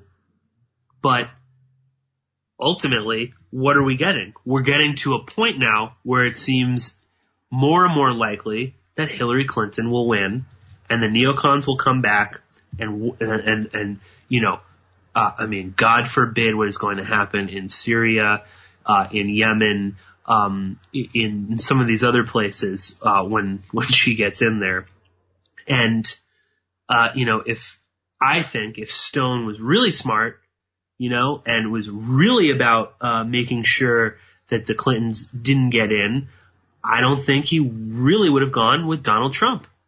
Now, again, maybe, it's because he's reformed and whatnot, but, you know, for a guy that hates Jeb Bush and everything he stands for and the Bushes, well, he's doing a very good job of ensuring that a lot of Bush-era officials will be right back in power. So that's my 2 cents on all of that. I know I've kind of gone on probably too long for that. So maybe we'll take some Patreon questions. So I've gotten a few. And I'll just read this one because it's sort of related. This comes from Jess, and she says, or he, I'm not sure. Are you going to vote in the presidential election? I'm less concerned with who you might be voting for and more interested in whether or not you think it's even worth voting and why not. Hopefully that you didn't already answer that. And no, I didn't. So thank you, Jess, for the question. I have no idea if I'm actually going to vote. You know, I think this episode probably is illustrated you know, my disdain for presidential politics and the way it is manipulated, sometimes on a level we're not even aware of until many years later. So to be honest, Jess, I'm probably not going to vote. I might go in and, you know, vote for some crazy person if they're on the ballot. New York is a little tricky with that. It's a lot harder to get, third party or write-in candidates on ballots. So, you know, the choices generally are, you know, Hillary, Trump, Jill Stein, Gary Johnson. So I don't know. I might go in and just kind of try and spoil a ballot if I can do that, or if I can write in, I'll probably write in something silly. But on another level, I probably just won't vote. It is really, it has just sort of become in my mind this election in particular is just a waste of time. There's no doubt that Hillary Clinton is going to win, you know, is going to win my county and, you know, my district, and she's definitely going to win New York. So it really doesn't matter. The only thing that is sort of, I don't know, gives me this sort of thought in the back of my head that I have to vote is because I just don't want to hear it, from many people, particularly at work, that I didn't vote. You know, this, as ridiculous as this election has been, and again, as ridiculous as the idea that Trump could win New York, it's just, you know, you have to vote, and you have to vote for Hillary Clinton.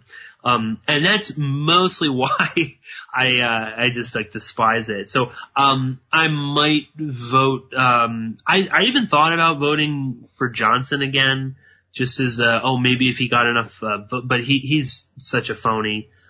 So yeah, Jess, I guess long story short, I probably won't vote. But looking at the calendar, of course, election day is very soon, and it is a Tuesday, so we will be doing a show, and unfortunately that will probably be election themed. Although who knows, maybe we'll just sort of throw a real curveball and we'll do a completely different episode. I don't know, it would be interesting maybe if we could do like a call-in show or something for that, but I'll have to talk to Danny about you know, specifics on that. But yeah, probably not going to vote. It really doesn't matter generally, and it's specifically, it doesn't matter with this. Yeah, that's about that. I'm trying to find some other good questions here. Well, I know I got a question recently, and not on Patreon, but this was somebody asking me about some stuff I had said probably during the CIA in Hollywood about participant media, and they were asking me about the company because we've mentioned before how it is a a pretty I guess it would characterize it as nefarious. And let me just I'll instead of rambling, I'll actually pull it up. So this comes from Dan. And he writes and he says, hope you're doing well. Dan also says, if push comes to shove, he'll donate to PGG so we can get that up. I know, Dan, I'm sorry. We will get it up. But, he asks, again, as he said, he's asking about participant media. He, downloaded the documentary 0 Day, which is, about the Stuxnet virus, which a participant, helped produce. He says some other things and, he says, I can't find anything about participant media being nefarious, but I'm sure I heard you or one of your guests or vice versa say it was owned, by something related to, and he says, I want to say InQtel funded money that helped create participant. Anyway, Dan, and I guess I will send you an email, Dan, but it's a good question all the same. Participant media was founded by Jeff Skoll, who, worked at eBay, very good friends with Pierre Omidyar, and Participant Media has produced a slew of CIA-assisted films. So that's usually what we're referring to when we talk about Participant Media being sort of, nefarious or objectionable. It's not necessarily that Participant Media is run by the CIA or it was funded by the CIA. But, just as an example, they produced Good Night and Good Luck, Syriana, An Inconvenient Truth, Darfur Now, which again is very, very one-sided, Charlie Wilson's War, huge, CIA involvement in that one.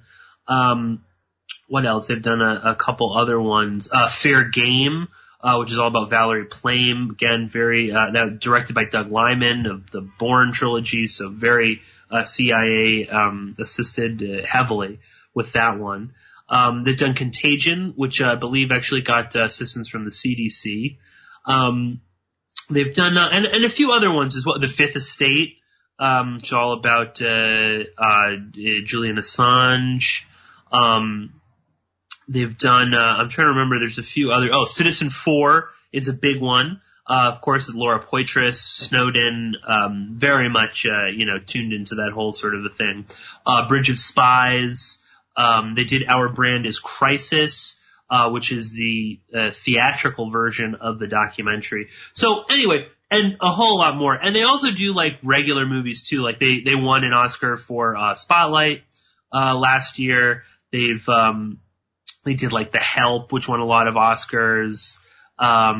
They do, more, they do a lot of kind of like activist type movies. Like they have a movie about, Occupy Wall Street. They've got, Waiting for Superman. They have a documentary about, Jack Abramoff. Food Inc. Is by them. The Cove is participant. Very good movie, The Cove. Standard Operating Procedure, Errol Morris, all about Abu Ghraib. So, but anyway, when we're referring to participant media as being, nefarious or as being part of like an extension of the CIA, it is because they continually produce these very CIA friendly and in many cases fully assisted CIA films. So, Syriana, for instance, I mean, there's no doubt about that. This, you have Bob Baer, helping with the entire script. Charlie Wilson's War. You have Chase Brandon and Milt Bearden, acting as, advisors on the film. You've got it's starring Tom Hanks, who would then go on to do Bridge of Spies, another CIA assisted film. It's written by Aaron Sorkin, very friendly to the CIA. So and again to Jeff Skull, eBay, there is that connection as well with, Omidyar and all sorts of, they were definitely involved in, NSA spying. They were certainly aware of that at their time at eBay. So that's what we're referring to. Now, that's not to say that they don't do good movies. As I said, The Cove is a great movie. I know people, I've never seen Food Inc., but I know people really like Food Inc. Charlie Wilson's War is a well done movie. And there's a few others on there. So it's not necessarily that they're bad. And I think the 0 Day movie, looked interesting. I think it's got, I forget the director attached to that, but it's, a good director. And it's not necessarily, it's not necessarily that they're, manipulating us. And I think that's like that's sort of like a warning to people out there. You don't have to stay away from these films.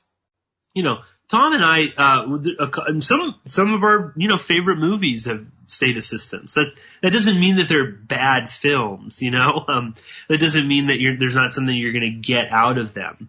And as I said, participant will also, they throw in, just you sort of, regular, like they did Lincoln. I think they did, the Deepwater Horizon movie that just came out.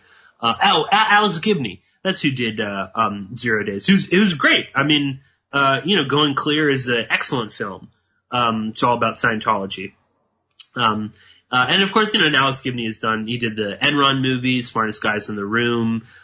He's done other movies, of varying degree. He did Client 9, which is all about Elliot Spitzer, and Roger Stone is featured heavily in the Client 9 documentary. And that might be a good Roger Stone saga to look into. And Wayne Barrett is also featured heavily in Client 9. But that's an interesting story. Again, the Elliot Spitzer sex scandal and this very high escort service, very expensive escort service.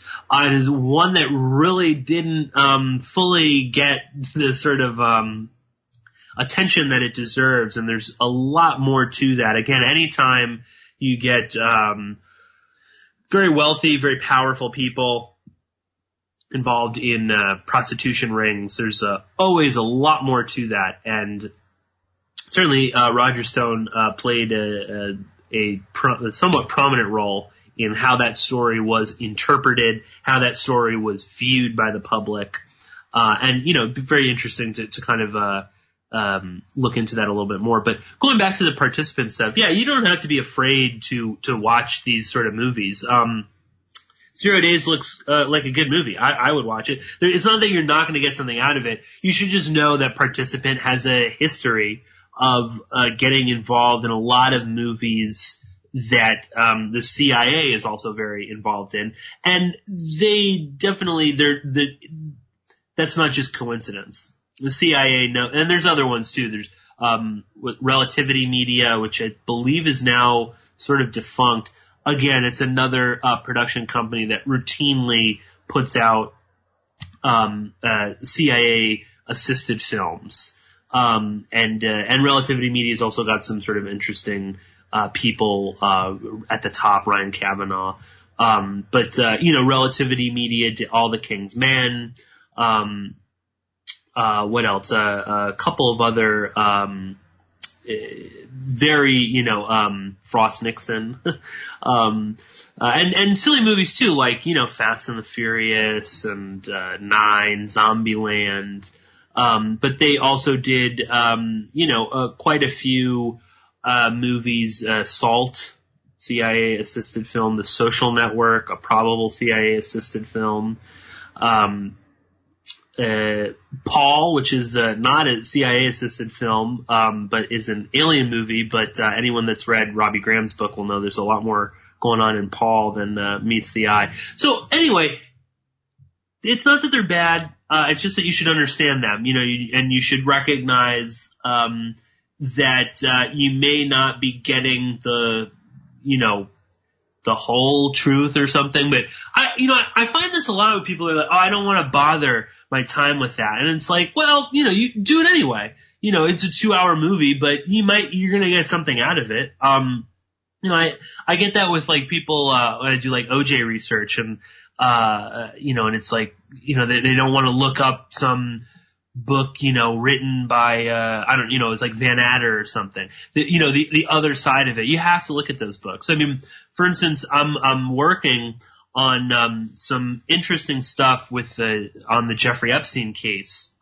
Starting to put together I think it's going to be, pretty good material on Epstein. I'm not going to get too into detail on it, but, in order to do that, at some point I'm going to have to, in the very near future, I'm going to have to read the Conchita Sarnoff book and the James Patterson book. Now, are those going to be sort of whitewashes? Probably. Are there going to be nuggets of good stuff in there? Absolutely. And that's sort of what can happen when you're looking at, some of these like CIA assisted, movies or things like that. And especially with the documentaries, but totally fine. I think that's all good. It's not going to be a waste of time. Don't worry about that. People, please do send in questions. I don't, I don't get enough questions. And I think that's in part, that's my fault, for not, keeping up with my end of the bargain in terms of, the bonus podcasts and stuff like that. And, my apologies again, for all of that. I know I had another question and, I can't find, who sent it in to me, but I know that someone had asked me what is my favorite topic to research. And I will find that and I'll include the name of that question in the next episode. But my favorite topic to research, at the moment is probably Jeffrey Epstein, just cause there's a lot there and I know that case pretty well. So it's fun for me to discover things on that. That's probably the thing that I'm most excited at. But, in truth, I don't know if I have like a favorite. I mean, like I said, I like looking into OJ stuff. I actually do generally enjoy, researching true crime. I'm reading, Stephen Singular's book right now on the John Benet Ramsey case, which is called Presumed Guilty. And we're going to have Stephen on in a couple of weeks to discuss the book. So I do like true crime a lot. I think there's a lot there. I like the process of sort of, investigating, even if it's like in a book or research. So I do like, true crime. I like that a lot. But yeah, Epstein is probably one that, I really like looking into. I love, Scientology research. Actually, some of the other stuff I love researching too is just straight geopolitics. I am very excited to get back, with Christoph to the New Great Game because there's a whole lot, that has been going on, in Central Asia and the Caucasus and all over. So I love researching that stuff as well, but pretty much anything that kind of just like sparks my interest. Like I said, a lot on cults I find really interesting. I am, and it's like a horrible saying, but these sort of like global, pedophile rings I'm very interested in researching that. Not that the subject matter is fun. But anyway, thank God the music is coming up. I can stop rambling right now. Thank you all so much for joining me. And I'll be coming back to you next week. It might be me again solo, but we'll see. And thank you all for joining me.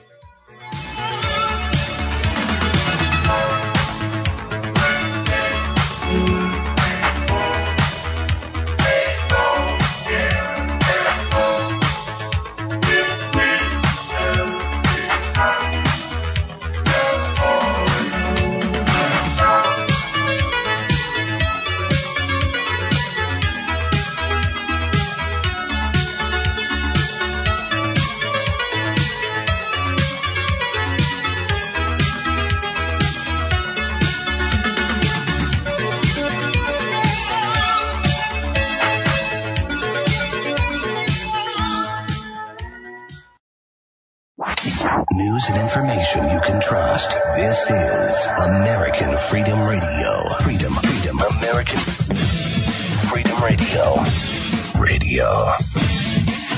American Freedom Radio. Nutritious food is real body armor. It builds muscle, burns fat, improves digestion, and feeds the entire body the nutrients it needs. Did you know the U.S. government banned the hemp plant from growing in the United States and classified it as a Schedule I drug to hide it behind the marijuana plant? People have been confused about this plant for over 80 years, and many still don't know what hemp is. So now you know hemp is not marijuana, and marijuana is not hemp. They are different varieties of the same species. HempUSA.org wants the world to know these basic facts and to help people understand that hemp protein powder is the best kept health secret you need to know about. Remember, hemp protein powder contains 53% protein, is gluten-free, anti-inflammatory, non-GMO, and is loaded with nutrients. Call 888-910-4367, 888-910-4367, and see what our powder, seeds, and oil can do for you. Only at HempUSA.org. We all know that they're not telling us the truth. So stand up for your rights, demand the real medicine, and your right to use it and grow it. This is Rick Simpson, and you're listening to American Freedom Radio.